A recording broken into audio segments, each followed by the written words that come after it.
Hello viewers, welcome to GVR roots and recipes. ఈరోజు మనం ఎంతో ఆరోగ్యకరమైన రుచికరమైన నల్లేరు రోటి పచ్చడి ఎలా చేయాలో చూద్దాం రండి. ముందుగా నల్లేరు కాడల్ని చెట్టు నుంచి కోసుకున్న తర్వాత ఈ విధంగా కనుపులుగా ఉంటుందండి. ఈ కనుపులన్నింటినీ కూడా మనం కట్ చేసుకొని నాలుగు వైపులా ఉండే నారల్ని ఇలా నెమ్మదిగా తీసుకోవాలండి. ఈ నారలు అసలు ఉండకూడదండి. ఈ నారలు అనేవి మనం తినడానికి అడ్డుగా ఉంటాయి. అలాగే అవి గ్రైండింగ్ కూడా పనికిరావు. అలా ఓపిక్గా తీసుకున్న తర్వాత వీటన్నిటినీ కూడా ముందు క్లీన్ చేసుకొని జల్లిబుట్టకు వేసుకొని ఉంచుకుందాం. తర్వాత దీనికి కావాల్సిన ఇంగ్రీడియంట్స్ని ప్రిపేర్ చేసుకుందాం. నేను ఎక్కువగానే ఎండుమిర్చి తీసుకున్నానండి. ఇలా ఎండుమిర్చి, అలాగే ఒక్కొక్క స్పూన్ చొప్పున శనగపప్పు, మినపప్పు, కొన్ని మెంతులు, అలాగే కొద్దిగా కరివేపాకు, 2 స్పూన్లు ధనియాలు కూడా తీసుకొని వేయించుకుంటున్నానండి. అలాగే దీనికి నిమ్మకాయ సైజ్ అంతా చింతపండు తీసుకొని నానబెట్టి ఉంచుకుందాం. ఈ ఇంగ్రీడియంట్స్ అన్నీ వేగిన తర్వాత వాటిని చల్లార్చుకుందాము. నెక్స్ట్ అదే కళాయిలో కొంచెం ఆయిల్ వేసుకొని నల్లేరు ముక్కల్ని అంతా ట్రాన్స్ఫర్ చేసుకొని వాటిని దోరగా వేయించుకోవాలి. ఈ ఇంగ్రీడియంట్స్కి సరిపడా 2 స్పూన్ల కల్లుప్పు తీసుకుంటున్నానండి. ఇవన్నీ చల్లార్చుకుందాము. ఈ ముక్కలన్నీ దోరగా వేగనివ్వాలండి.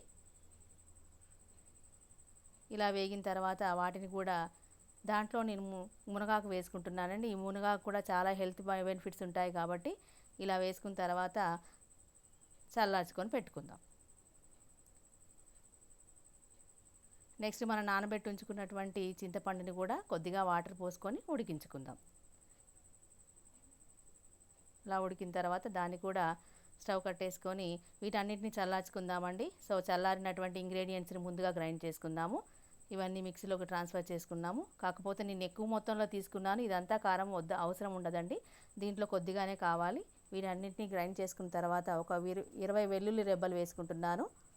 అలా వేసుకున్న తర్వాత కారం అంతా పక్కకు తీసి నేను 4 స్పూన్ల కారం వరకే ఉంచానండి. ఇప్పుడు దీంట్లోకి చల్లారిన నల్లేరు ముక్కలన్నింటినీ ట్రాన్స్ఫర్ చేసుకొని అదేవిధంగా ఉడికి చల్లారినటువంటి చింతపండును కూడా వేసుకొని చక్కగా గ్రైండ్ చేసుకుందాం.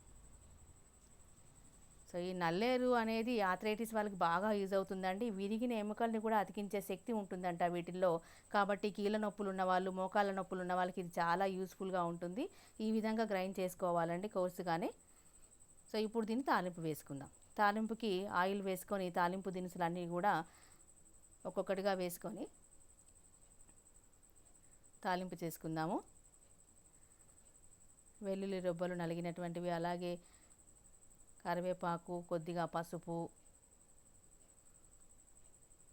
ఇంగువ వేసుకోవాలండి, ఫైనల్ టచ్. నెక్స్ట్ మనము గ్రైండ్ చేసుకున్నటువంటి పచ్చడిని దీంట్లో ట్రాన్స్ఫర్ చేసుకుందాము. ఎంతో రుచిగా టేస్టీగా ఉంటుంది అండి. ఇది కీళ్ళ నొప్పులు ఉన్న వాళ్ళకి చాలా మంచిది. ఎంత టేస్టీగా ఉండే నల్లేరు పచ్చడి రెడీ అండి.